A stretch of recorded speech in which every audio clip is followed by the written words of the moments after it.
Hello, my dear friends. I am Soham Jagat, welcoming you all in this science class. We are in chapter number 10, Gravitation. In last lecture, we have seen what is free fall. We know that free fall when objects are only in influence of gravitational force of Earth that we called as free fall. And we seen one activity, that is activity number 10.2. In that activity we take one stone and throw it upwards, and we notice that it reaches to certain height, it stops for a fraction of second and then falling downward. So we called this activity and this phenomena as free fall. After that we studied that there is a change in velocity of this object. Now we know that velocity is vector quantity, which means velocity can be differ by two things. Which two things? One is its magnitude and the other one is its direction. Now we know that while free falling, object cannot change its direction. Object cannot change its direction, which means object will fall like this. Object will not fall like this unless and until it will exerted by any external force. And if any kind of external force apply on it, we don't call it as free fall. So in free fall, there is only responsible gravitational force. So in that case, the velocity, which means the direction of velocity, will not change. So what will be changed? The magnitude of velocity will be changed while free falling of object. So now we know from chapter number 8 that whenever velocity will change, acceleration takes place. So this acceleration, which is due to gravitational force of Earth, we gave it a name as gravitational acceleration, and we denote this gravitational acceleration by g. We denote this gravitational acceleration by g. As this is acceleration, SI unit will not be changed. It will be meter per second square. Meter per second square, or we can write it as meter second raised to minus 2. Now we seen from second law equation F is equal to mg, where m is mass and g, here we write g. In previous chapter we seen that F is equal to ma. A is acceleration, but in place of A we write here g, that is nothing but gravitational acceleration. So force, that is F, due to gravity is F is equal to mg. From this equation we can see here this force of gravitation is depend on two things. Which two things? The first is mass of object and the second is gravitational acceleration. I would like to say you that in whole earth there is a different in surface level. There is a different in surface level. So due to this surface level, we have different height and difference in gravitational acceleration. But for sake of simplicity, we take earth as complete sphere and we derived value of small g, that is 9.8, that we seen in last lecture. So we use value of gravitational acceleration as 9.8 meter per second square. So here we have equation and derivation for value of gravitational acceleration. By putting various value like mass of earth, radius of earth and gravitational constant, we derive value of g as 9.8 meter per second square. I would like to tell you that we have to remember this value of small g, because in all example we have not given by this value of g.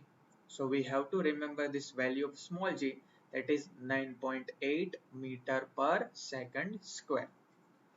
Now after that we have seen another topic, that is motion of object under the influence of gravitational force. In that we seen that if we drop stone and a paper sheet from same height, we observe that stone will be reaches to ground first and then paper sheet. And we seen a reason behind that. We seen that because there is a resistance offered by air. So we notice that and note the point, the air offers resistance due to friction to the motion of falling object. So there is an air resistance to this falling object. That's why we observe time delay in reaching to ground of these two different objects. But if we create a vacuum, if we create vacuum and then fall two object, means if we take one jar and suck all the air in that and then we drop two objects with different mass, we will observe that this both this both object will reaches to ground or say bottom of jar with same time. So here we have another interesting point. After that, we have seen that we have already equations of motion. We have three equations of motion. V is equal to u plus at, s is equal to ut plus half at square, and v square minus u square is equal to 2as. In this equation are for uniform acceleration. These equations are for uniform acceleration, and this gravitational acceleration is also uniform. So we can apply this equation to gravitational acceleration or free fall condition also. So we need to just replace acceleration A by gravitational acceleration G. So we can write this equation 10.10, 11 and 12 like V is equal to U plus GT, small gt, S is equal to ut plus half gt square, and V square minus U square is equal to 2gs. So we can write this equation by replacing acceleration A by gravitational acceleration G. After that, we have seen another terminology, that is mass. What is mass? The mass is a quantity of any object,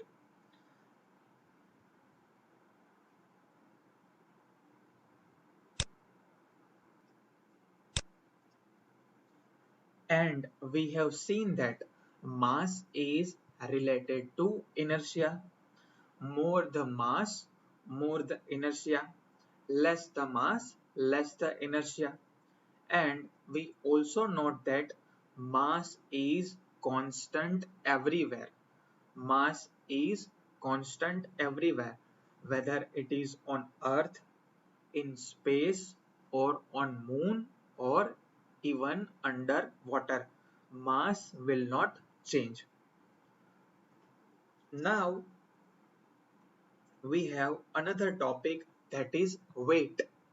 We know that earth attracts every object with a certain force, and this force depends on mass. Now we know that earth attracts every object, and this force, that is attraction force, is dependent on mass and acceleration of gravitation, that is gravitational acceleration small g. The weight of an object is a force with which it attracts toward the earth. We have to note this: the weight of an object is the force with which it attracted toward the earth. We have to notice one point here, that the weight is force. Weight is force. So we have formula for mass and into acceleration, that is force. We have formula: force is equal to mass into acceleration. Here we have acceleration as gravitational acceleration g. So we put g in place of a. So we have F is equal to m into g. We have to remember this formula. This formula is for weight. The force of attraction of the earth on the object is known as the weight of the object. As we seen earlier, the force of attraction of earth on object is known as weight of the object, which means weight is a force. It denoted by W. Weight is denoted by W. We have to note this: weight is denoted by W. So we have W is equal to mg. As the weight of an object is force with which it attracts toward earth, the SI unit of weight will be same as unit of force. And now we know the unit of force is nothing but Newton. The unit of force, I must say, SI unit of force is Newton, and we denote Newton by capital N. So the unit of weight is also Newton. The weight is the force acting vertically downwards. Weight is the force acting vertically downward, which means, remember in last lecture I told you about center of gravity and center of mass. Center of gravity and center of mass. Let's take one example. Let's say I have one object. I have one object, like this is my object. This is a bottle. Now, if I want to produce or say component, if I want to draw a component of weight of this bottle, I have to take center of this bottle. I have to take center of this bottle. From that point, I can derive or I can denote its force. And this force is in downward direction. Why? Because the earth is pulling this object in this way. So I have to describe this force in downward direction. So I hope now you can understand how we can denote force or say weight of an object. The weight is a force acting vertically downward. Weight always acts vertically downward. It has both magnitude and direction. Now we said that weight is force, and we know that force is a vector quantity. So obviously it has magnitude and direction both. We have learned that the value of g is constant at given place. Remember this word, at given place, which means when place is changed, value of g will be changed. On earth, for sake of simplicity, we take g, that is gravitational acceleration constant, but that is not constant in actual. So the value of g is constant at given place. Suppose I consider small area, few meter square. So we can take gravitational acceleration constant for this given place. Therefore, at the given place, the weight of object is directly proportional to mass. Here you can see formula W is equal to mg. If in this W is equal to mg, we have g as constant. By mean, we can understand this W is directly proportional to m.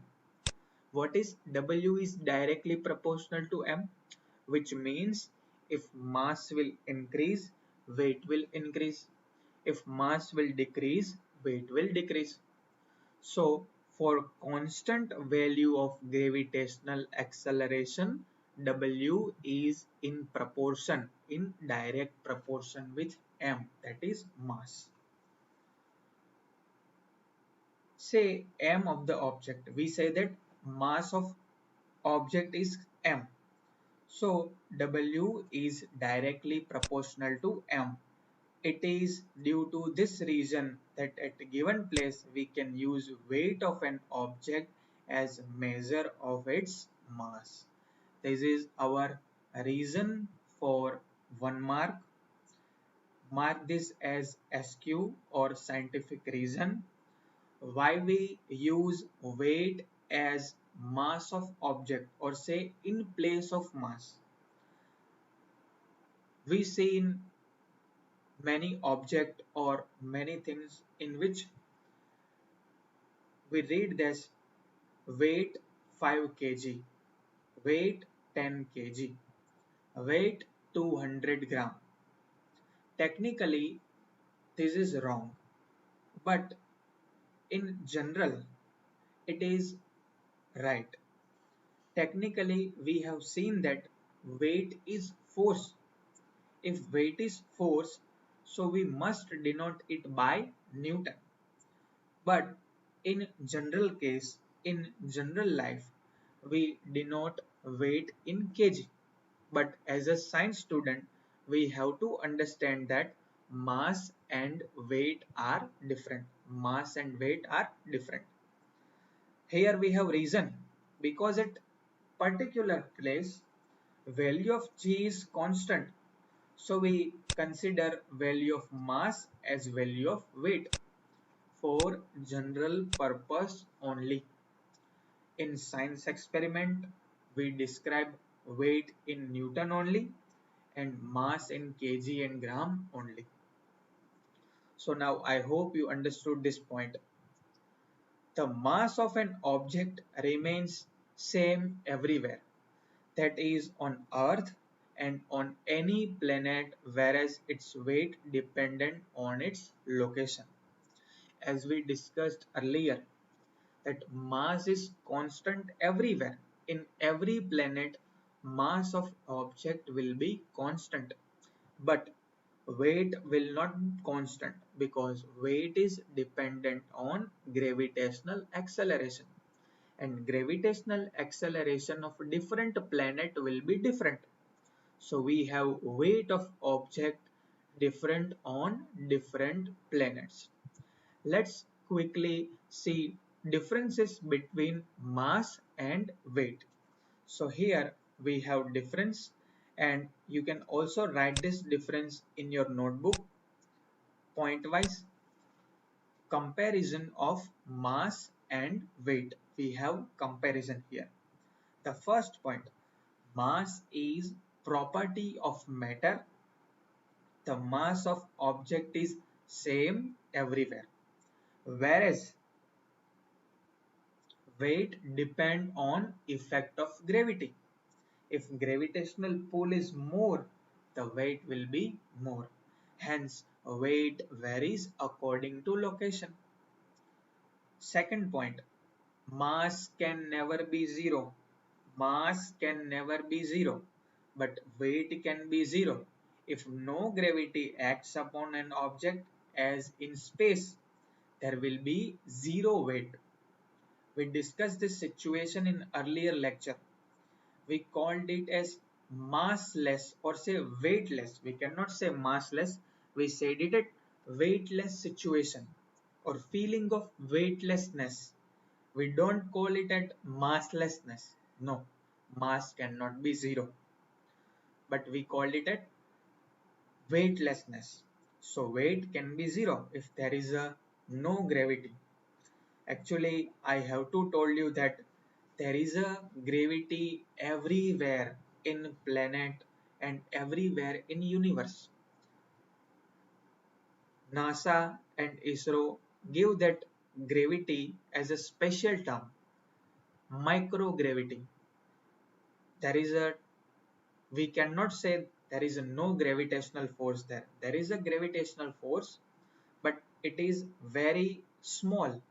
So NASA give this new terminology, that is microgravity.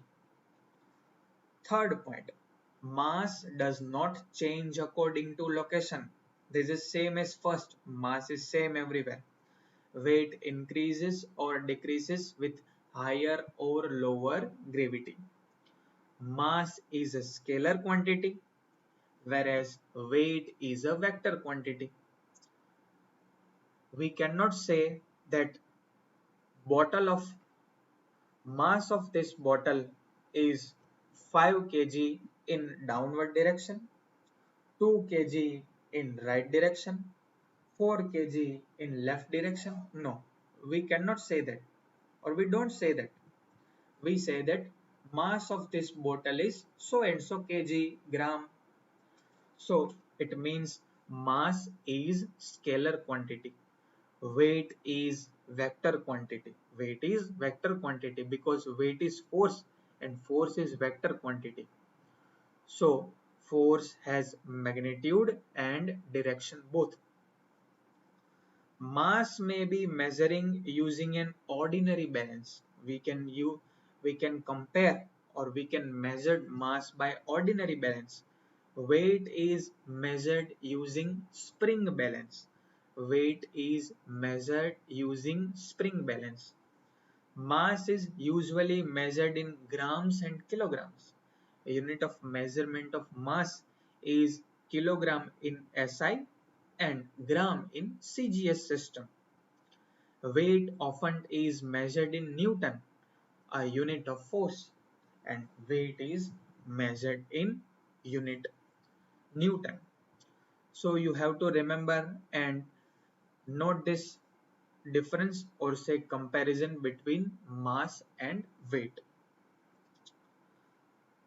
Now let's compare weight of an object on moon and earth.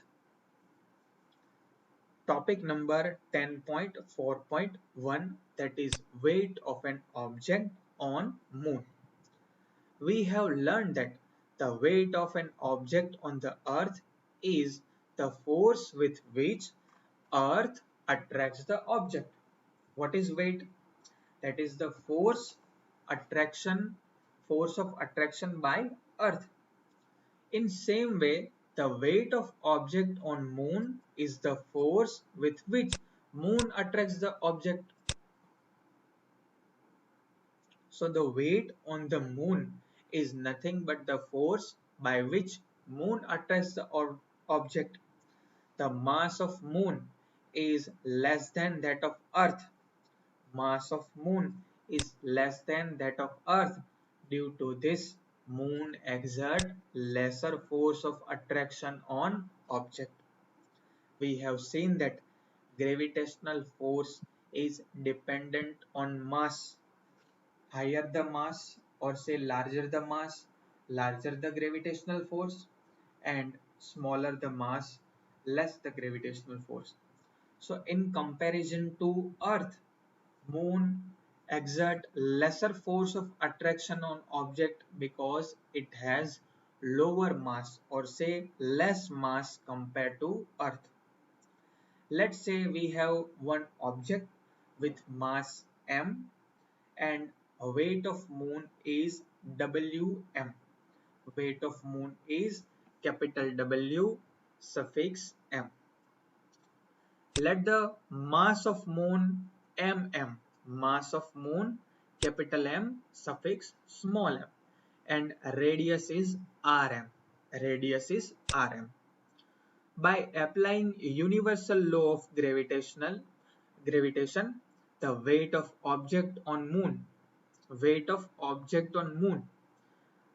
we derived formula for gravitational force, that is F is equal to G capital M small m divide d square. This formula 10.16 is nothing but that formula only. F, that is force, but here that is weight on moon, that is G is equal to G into mm. Mm is mass of moon, m small m is mass of object, and rm is radius of moon.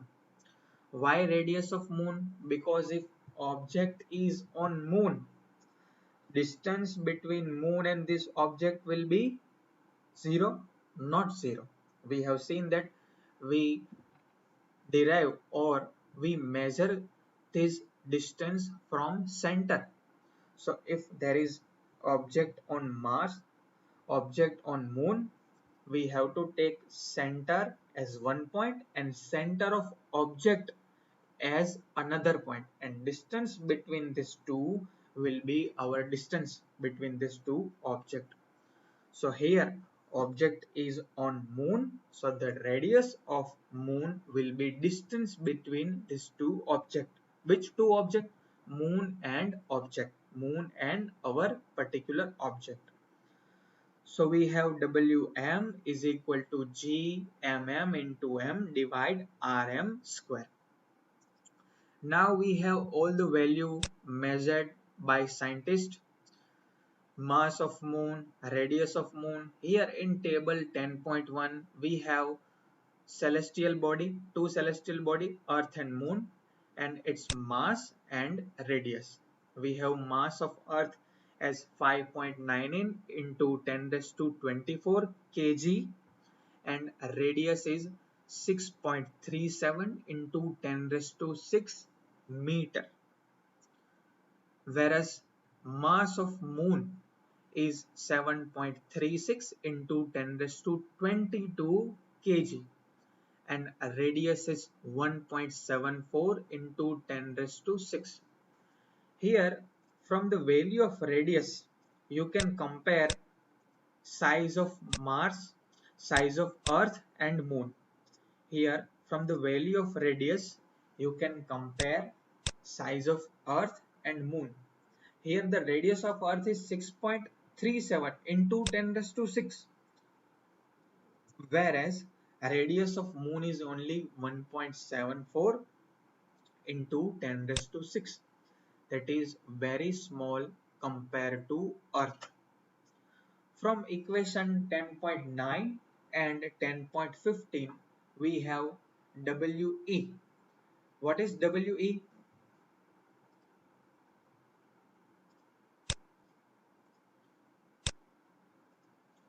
What is WE? WE is weight of object on Earth. So we have 10.9, but here we have to note that that will be equation 10.8. WE, that is weight of object on Earth. So we have WE is equal to G m into m divide r square. R is radius of Earth, m is mass of Earth, and small m is mass of object.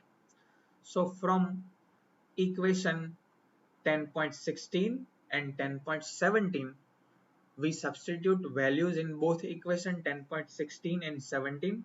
We have Wm as 2.431 into 10 raised to 10 G into m. We want to derive generalized equation or say generalized formulation. So we don't put here value of G and m because we know that in further calculation it will be cut. So we, for sake of simplicity, we do not put the value of G and m here. So here we have 10.18a and 10.18b. Now let's take ratio of these two results, 10.18a and b. We have Wm divided We is equal to 0.165, that is nearly equal to 1 upon 6. So which means weight of the object on moon divide weight of object on earth is equal to 1 by 6. Let this denominator goes into other side, that will be on numerator. So we have weight of object on moon will be 1/6 of its object on earth, which means if there is one object on earth, we feel weight of this object will be 6 Newton. It will be weighing 1 Newton on moon, which means sixth part of weight will be felt on moon. So here we have to remember weight of object on moon divide weight of object on earth is equal to 1 by 6. Or we can say that gravitational force on moon will be 6 times lesser than gravitational force of earth. So I hope you understood the concept and points we discussed in lecture, and keep revising this point and write down important points and topic in your notebook. Thank you.